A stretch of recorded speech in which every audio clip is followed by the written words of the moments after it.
Guys, welcome to S V vlog. या व्लॉगमध्ये मी तुम्हाला दाखवणार आहे वास्तुक शांती. तर आम्ही जात आहोत अथणीला.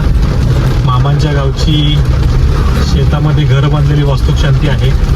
प्लस स्वराजला आणि कविताला पण घेऊन यायचं आहे त्यांना पुण्याला. 5:30 वाजता आपण निघालेलो आहोत. बघू शकता की पाऊस वगैरे पण पडतोय.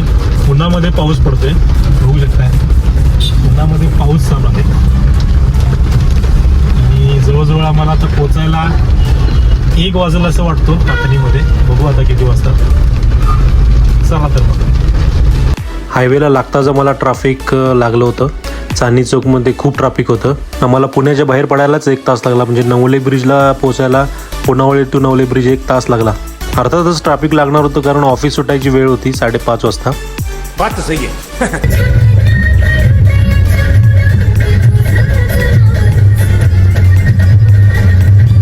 तर आम्ही अथणीमध्ये पोचलेलो आहोत. रात्री 1:45 वाजता आम्ही पोचलेलो आहोत आणि आलेलो आहोत आम्ही आता वास्तुक शांतीकडे. घराचं वास्तुक शांती आहे. शेतामध्ये घर बांधलेलं आहे मामाने. बघू शकता तुम्ही, पूर्ण शेत आहे. आसपासचे ऊस तोड झाले असल्यामुळे तुम्हाला सगळं मोकळं दिसत आहे, नाहीतर सगळं पूर्ण इथं ऊस असतो. बघू शकताय घर, RCC घर बांधलेलं आहे मामाने. आता अथणीला आलं की डायरेक्ट फार्म हाऊस. कार्यक्रम फिक्स आहे.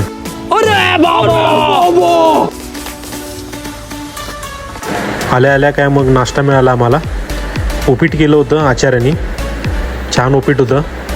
बघू शकताय जेवणाची तयारी इकडे चालू होती. निसर्गरम्य वातावरणात जेवण बनवायला चालू होतं. अच्छा.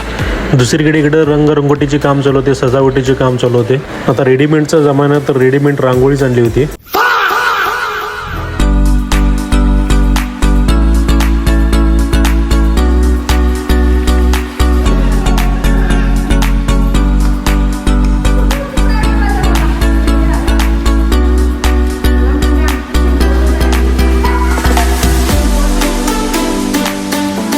मग काय, घराला तोरण बिरण बांधण्याचा मान आमच्याकडे होता, त्यामुळे ती विधी पूर्ण करत होतो आम्ही.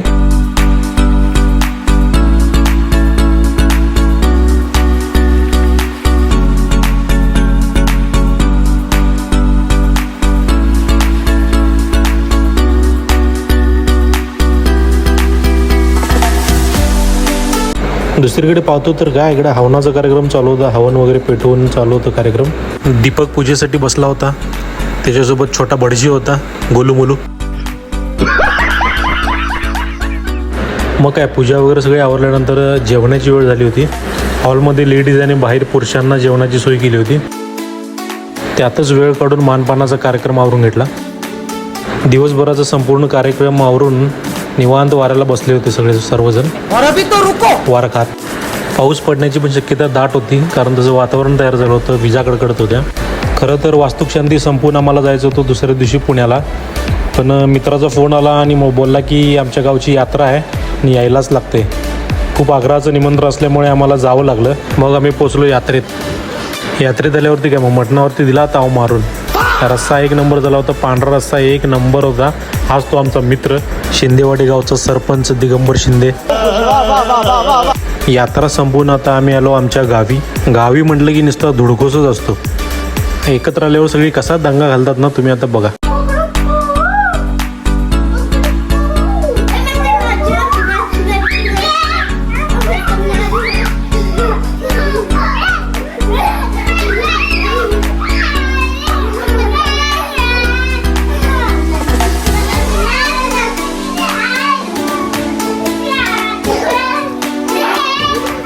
और अभी तो रुको.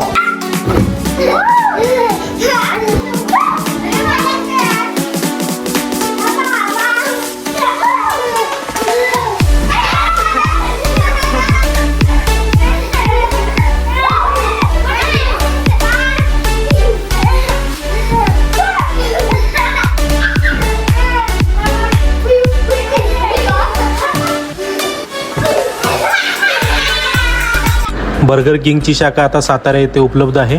हायवेच्या साईडलाच हे शॉप आहे. आता आम्ही पुण्याकडे जात आहोत आणि म्हटलं जरा थोडं चटरपटर खाऊन घ्यावं. फ्रेंच फ्राईज का.